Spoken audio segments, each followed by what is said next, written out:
വർഗീയത പറഞ്ഞ് വർഗീയ ധ്രുവീകരണം ഉണ്ടാക്കി, മുസ്ലിം വികാരമുണ്ടാക്കി, മുസ്ലിങ്ങളെയാകെ CPM എതിരാക്കി മാറ്റുന്നതിൻ്റെ ഒരു രാഷ്ട്രീയ തന്ത്രത്തിൻ്റെ ഭാഗമായിട്ടാണ് ഈ പ്രസ്താവന അദ്ദേഹം നടത്തിയിട്ടുള്ളത്. അല്ലാതെ വ്യക്തിപരമായി എന്നെ ആക്ഷേപിക്കാനുള്ളതായിട്ട് അങ്ങനെ ഒരു ആക്ഷേപമായിട്ടല്ല ഞാനതിനെ കാണുന്നത്. നിലമ്പൂരിലെ വികസനങ്ങൾക്കെല്ലാം തടസ്സം, പ്രത്യേകിച്ച് ബൈപ്പാസ് ഉൾപ്പെടെയുള്ള തടസ്സം ജില്ലാ സെക്രട്ടറിയാണെന്നാണ് പറയുന്നത്. കേരളത്തിലെ ഇടതുപക്ഷ ജനാധിപത്യ മുന്നണി ഗവൺമെൻറ് മലപ്പുറം ജില്ലയിൽ സമാനതകളില്ലാത്ത വികസന പ്രവർത്തനങ്ങളാണ് എല്ലാ മണ്ഡലത്തിലും നടപ്പാക്കി.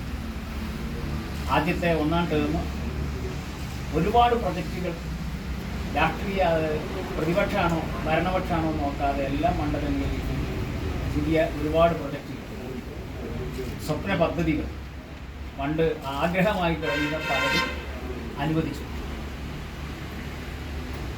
പല മണ്ഡലങ്ങളിൽ ഇത് പൂർത്തിയായി. എന്നാൽ നിലമ്പൂർ മണ്ഡലത്തിൽ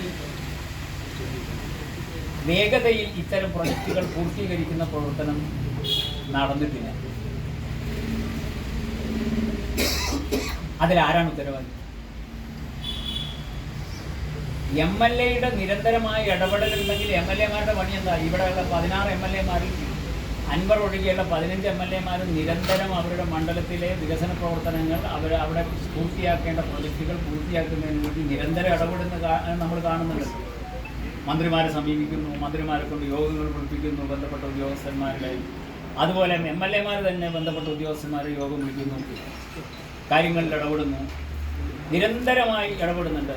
അൻവർ നിലമ്പൂർ മണ്ഡലത്തിലെ ഏതെങ്കിലും ഇതുപോലുള്ള പ്രൊജക്റ്റുകളുടെ പൂർത്തീകരണത്തിന് വേണ്ടി ഇങ്ങനെ വല്ല ഇടപെടലും നടത്തിയതായി ഈ പത്രലേഖകരായി നിങ്ങൾക്ക് അനുഭവപ്പെടുന്നുണ്ട്?